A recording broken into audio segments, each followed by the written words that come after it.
Big boss Telugu season 9లో అయిన ఆమె contestant చేయాలని ఫ్యాన్స్ కోరుకుంటున్నారు. నటి కల్పిక గణేష్ ఈ సీజన్లో కంటెస్టెంట్ చేయనున్న క్రేజీ కంటెస్టెంట్ అనే వాదన వినిపిస్తుంది. కల్పిక గణేష్ ఇటీవల ఓ పబ్లో రచ్చ చేసింది. సిబ్బందితో గొడవకు దిగింది. ఈ వీడియో సోషల్ మీడియాలో వైరల్ అయింది.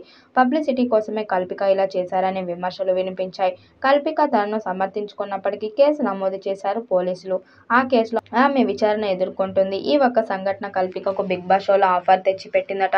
కల్పికకు దర్శకుడు చంద్రశేఖర్ ఎలైట్ సిల్వర్స్టైన్ పై పరిచయం చేశాడు. ఆరెంజ్, నమో వెంకటేశ, జులాయి, సీతమ్మ వాకిట్లో సిరిమల్లె చెట్టు చిత్రాల్లో కల్పిక ఫేమ్ తెచ్చుకుంది. కల్పిక కనుక హౌస్లో అడుగు పెడితే రచ్చే అంటున్నారు ప్రేక్షకులు. అయితే బిగ్ బాస్ కంటెస్టెంట్స్ ఎవరు అనేది లాంచింగ్ ఈవెంట్ వరకు రహస్యమే. సీజన్ 9 మరింత గ్రాండ్గా నిర్వహించడానికి ప్లాన్ చేస్తున్నారు. మరి సీజన్ 9 ఎలాంటి విజయం సాధిస్తుందో చూడాలి. ఈ వీడియోపై మీ అభిప్రాయాన్ని కామెంట్ బాక్స్లో తెలియజేయండి. వీడియో నచ్చినట్టయితే లైక్ చేయండి, షేర్ చేయండి, కామెంట్ చేయండి. మరిన్ని అప్డేట్ కోసం మన ఛానల్ సబ్స్క్రైబ్ చేసుకోండి. నోటిఫికేషన్ కోసం పక్కనే ఉన్న గంట సింబల్ని కొట్టండి.